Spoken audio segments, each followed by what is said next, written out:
नमस्कार विद्यार्थी मित्रांनो, संचाच्या पार्ट 1 मध्ये आपण संच म्हणजे काय, यादी पद्धत, गुणधर्म पद्धत म्हणजे काय हे थोडक्यात बघितलं होतं. आज मी यादी आणि गुणधर्माची पद्धतीचे सरावासाठी आणखी काही उदाहरणं घेतलेली आहेत. ते एक उदाहरण यादी पद्धतीच्या उदाहरणावरून आपण गुणधर्म पद्धतीचं उदाहरण लिहिणार आहोत. आता बघा, आता इथं पहिलं उदाहरण काय मी लिहिलंय यादी पद्धतीचं. ए बरोबर 2, 4, 6, 8 आणि 10 एवढे ह्या संचातले घटक आहेत. ए बरोबर महिरूपी कंसात 2, 4, 6, 8 आणि 10 म्हणजे यादी पद्धतीचा हा संच दिलेला आहे. म्हणजे मग हा गुणधर्म पद्धतीने कसं लिहिता येईल. मग थोडासा याच्यावरती आपण विचार करायचा की बाबा ह्या संचात नेमके काय काय घटक आहेत, कुठले घटक आहेत. तर बघा, हे सगळे समघटक आहेत. सगळे कसे आहेत? समसंख्या आहेत. या पण कुठल्या समसंख्या आहेत तर 1 च्या पुढच्या आणि 10 च्या आतमध्ये. मग हा गुणधर्म पद्धतीने दोन प्रकारे लिहू शकता तुम्ही. एक असा की x हा समसंख्यांचा संच आहे, x लेस दॅन 10 सॉरी किंवा इक्वल टू 10 किंवा x लेस दॅन 11 असं लिहू शकता. किंवा x हा समसंख्यांचा संच 1 ते 10 किंवा x हा 1 ते 11 मधील समसंख्यांचा संच आहे असं साध्या पद्धतीने लिहिलं तरी चालेल. बघा, आता इथे लिहून दाखवते मी. a बरोबर x असा की x हा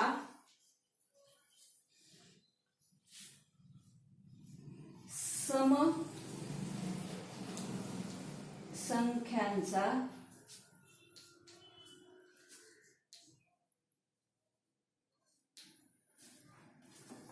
संच आहे. x लेस दॅन 11 x लहान 11 x हा 11 पेक्षा लहान.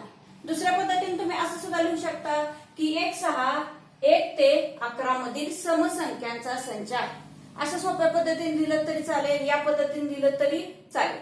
तुम्हाला ह्या संच तुम्हाला ज्या पद्धतीने सोपं वाटतंय त्या पद्धतीने तुम्ही लिहू शकता. आता मी यादी पद्धतीचेच उदाहरण आधी हे यादी पद्धतीचं बघूया, गुणधर्म पद्धतीचं लिहूया, त्याच्यानंतर यादी पद्धतीचे लिहूया. आता हा 3 नंबरचा बघूया.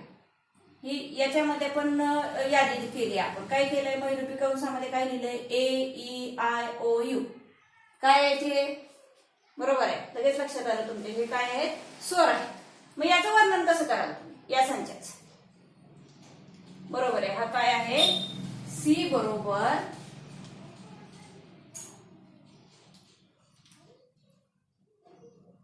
बरोबर x असा की x हा स्वर आहे.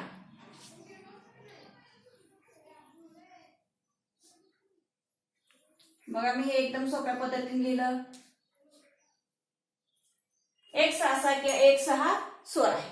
तुम्ही असं लिहू शकता की x हा एक स्वर आहे.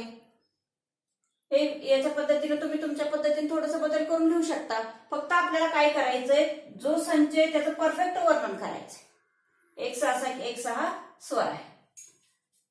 आता त्याच्यानंतर हे 5वं उदाहरण घेऊया. हे 5व्या उदाहरण काय लिहिलंय आपण? m बरोबर महिरूपी कंसात 1, 8, 27 डॅश डॅश. बघा, आता हे एक सांगते, हे संच सगळे पुढे कुठे टिंब दिलेला नाही, म्हणजे हे संच कुठे संपलेले नाही, संपलेत हे संच. सॉरी, हे संच एवढेच आहेत, यात एवढ्याच संख्या आहेत. म्हणजे याला आपण शांत संच म्हणणार. म्हणजे हे संच तेवढेच घटक आहेत. ह्या संच इथं संपतायत, पण इथं आपण टिंब दिलंय, याचा अर्थ हा अनंत संच. हा काय आहे? अनंत संच. हा पुढे किती वाढला जाऊ शकतो. मग त्याला तशी मर्यादा घालायची गरज नाही. आता ह्या संचाचं वर्णन करताना आपल्याला काय लिहावं लागलं? x लेस दॅन 11 x हा 11 पेक्षा लहान आहे असं लिहावं लागलं. तसं इथे लिहायची गरज नाही आता. पण याच्यात संख्या कुठल्या आहेत? विषम संख्या आहेत, समसंख्या आहेत, काय आहेत? नाही, ही विषम संख्या आहे, ही समसंख्या आहे, ही विषम संख्या आहे. मग माझं वैशिष्ट्य काय या संख्याचं? बघा, 1 हा वर्ग आहे, 8 हा पण काय आहे? सॉरी, 1 हा वर्ग आहे आणि 1 हा घन सुद्धा आहे. 8 हा कशाचा वर्ग आहे का? नाही, पण 8 काय आहे? घन आहे. कशाचा घन आहे? 2 चा घन आहे. बघा, 1 चा घन 1, 2 चा घन 8, 3 चा घन 3 त्रिक 9, 9 त्रिक 27, 3 चा घन 27. म्हणजे हा काय आहे? घन दिले तुम्हाला. या ठिकाणी काय केलेलं आहे, संख्यांची घन दिलेत, पण काय पुढे काय दिलंय, किंमत दिलेत. म्हणजे हे घन किती पुढे लिहू शकता. मग याचं वर्णन लिहिणं उलट सोपं आहे. कसं लिहिणार तुम्ही, m बरोबर x असा की x हा घन संख्यांचा संच आहे. वेगवेगळ्या बऱ्याच पद्धतीने लिहू शकतो. तुम्हाला आता या ठिकाणी सोप्यात सोप्या पद्धतीने लिहून देते मी. x बरोबर x असा की x हा, बघा घन म्हणते मी, घन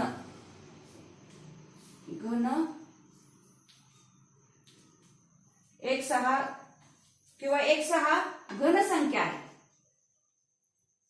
x हा घन संख्या आहे. पुस्तकात तुम्हाला आणखी वेगवेगळ्या पद्धतीने लिहून दिलेला आहे. कुठली पद्धत चूक किंवा बरोबर नाही, तुम्हाला जे सोपे वाटेल त्या पद्धतीने लिहिलं तरी चालतं. x असा की x हा घन संख्या आहे किंवा x ही घन संख्या आहे. x असा की x ही घन संख्या आहे. बाकीच काय वर्णन करायची गरज नाही. x ही घन पूर्णांक संख्या असं लिहिलेलं आहे काही काही पुस्तकामध्ये. तुम्हाला ज्या पद्धतीने सोपं वाटतं त्या पद्धतीने तुम्ही लिहा. आता हे 7वं उदाहरण, याच्यामध्ये काय दिलंय, t बरोबर महिरूप कंसात जानेवारी फेब्रुवारी डॅश डॅश डिसेंबर. बघा इथं मध्ये डॅश आहे, परंतु शेवटी डिसेंबर लिहिलंय, इथं संपलाय हा संच. म्हणजे हे काय लिहिले, वर्षाचे सगळे महिने या संचात लिहिले, वर्षाचे सगळे महिने लिहिले. म्हणजे प्रश्न असा आला तुम्हाला की वर्षाचे सगळे महिने असलेला संच यादी पद्धतीने लिहा. मग त्यावेळेस तुम्ही असं लिहू शकता, फक्त मधले सगळे महिने लिहित बसायची गरज नाही. जानेवारी फेब्रुवारी लिहून डॅश डॅश करून शेवटचा डिसेंबर महिना लिहिला कीच होतोय. मग आता तुम्ही त्याचं वर्णन कसं करा, बघा टी बरोबर महिरूपी कंसात एक्स असा की एक्स हा सौर वर्षातील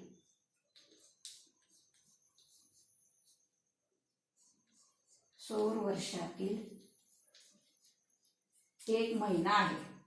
एक्स हा सौर वर्षातील एक महिना आहे.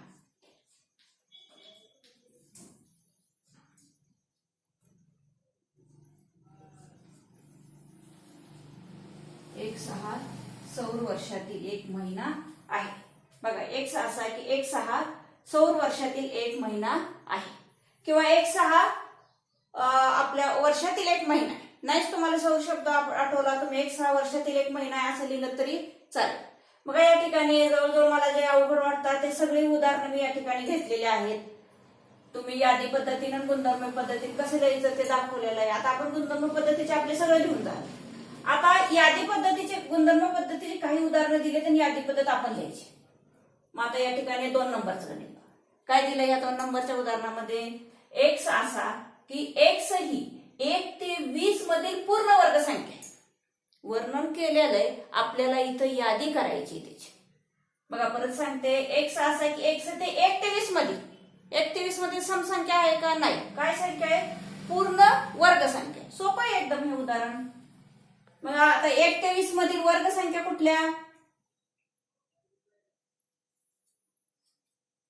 1 ते 20 मधील पूर्ण वर्ग संख्या म्हणजे कोणकोणत्या संख्या येणार या ठिकाणी, 1 ते 20 मधील पूर्ण वर्ग संख्या घ्यायची आहेत आपल्याला. मग कोणकोणत्या संख्या येतील, 1 हा वर्ग आहे का, तर आहे. 1 चा वर्ग 1च, मग पहिल्यांदा 1 येणार. मग आता 2 कशाचा वर्ग आहे का, नाही. 2 कशाचा वर्ग आहे, 3 नाही. 4 आहे. 4 कशाचा वर्ग आहे, 2 चा वर्ग आहे. मग पुढची संख्या 4 आहे, म्हणजे 4 चा वर्गमूळ निघते. 4 चा वर्गमूळ निघते म्हणजे 4 ही वर्ग संख्या आहे. 5 वर्ग संख्या आहे का, नाही. 6 नाही. 7 नाही. 8 नाही. 9 वर्ग संख्या आहे. 9 चं वर्गमूळ बरोबर आहे 3, म्हणजे 9 ही वर्ग संख्या लिहिल्या. त्यानंतर 10 11 12 13 14 15 ह्या कशाचेही वर्ग नाहीत, त्यामुळे त्या संख्या येणार नाहीत. पुढची संख्या 16 वर्ग आहे. कशाचा वर्ग आहे, 4 चा वर्ग आहे, म्हणजे 16 ही संख्या येणार. त्याच्यानंतर 17 18 19 20 पुढच्या कुठल्याही संख्या वर्ग संख्या नाहीत. म्हणजे या संख्यामध्ये किती संख्या आल्या, 1 4 9 16. बघा प्रश्न कसा येणार याचा परीक्षेला तुम्हाला, 1 ते 20 मधील पूर्ण वर्ग संख्या लिहा. मग 1 ते 20 मधील पूर्ण संख्या वर्ग संख्या आल्या 1, 4, 9 आणि 16. मग ते त्याच्या गुणधर्म पद्धतीने आपण कसं लिहिलं, x असा की x ही 1 ते 20 मधील पूर्ण वर्ग संख्या आहे. आता हे बघा, हे आपण संख्या लिहिताना ही कॉमा दिलेला आहे, महत्वाचं आहे, कॉमा दिला पाहिजे, महिरूपी कंसातच लिहिलं पाहिजे. ठीक आहे. आता यातलंच थोडस हे अवघड गणित 4 नंबरचं. बघा काय दिलंय त्यांनी इथं, डी बरोबर महिरूपी कंसामध्ये x असा की x ही पूर्णांक संख्या अशी आहे की -3 लेस दॅन x लेस दॅन 3, -3 लहान x लहान 3. बघा परत एकदा सांगते, पूर्णांक संख्यांचा संच लगेच डोळ्यापुढे आला पाहिजे आपल्याला. नैसर्गिक संख्या, पूर्ण संख्या, पूर्णांक संख्या, हे जे संच काल मी म्हणलंय 8वीला पण झालेले, हे सगळे संच तुम्हाला पूर्ण पाठ असले पाहिजे. पूर्णांक संख्यात कुठल्या संख्या येतात बघा, पूर्णांक संख्यामध्ये सगळी संख्या रेषा येते, थोडं लक्षात ठेवायचं. ऋण संख्या येतात, धन संख्या येतात आणि मध्ये शून्य येते.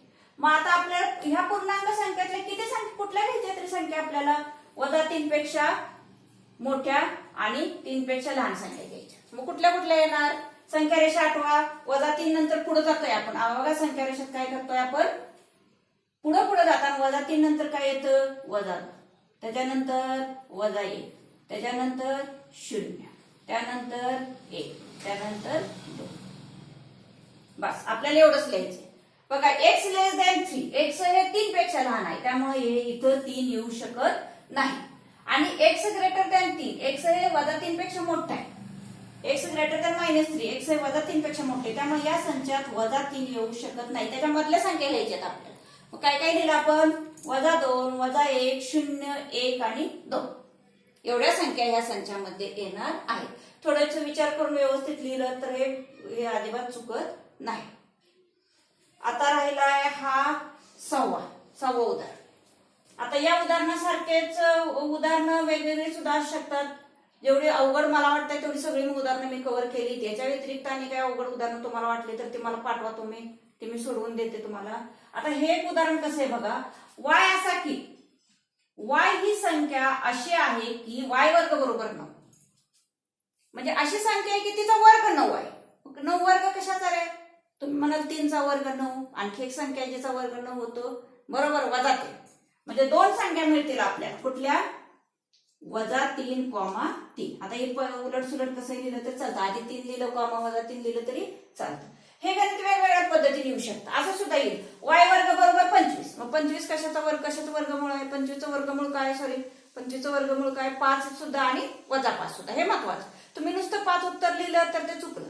5 आणि -5 अशी 2 उत्तरं तुम्ही लिहिली पाहिजे. कुठली संख्या येऊ शकेल, y वर्ग बरोबर 4 येईल, 4चं वर्गमूळ काय, 2 आणि -2.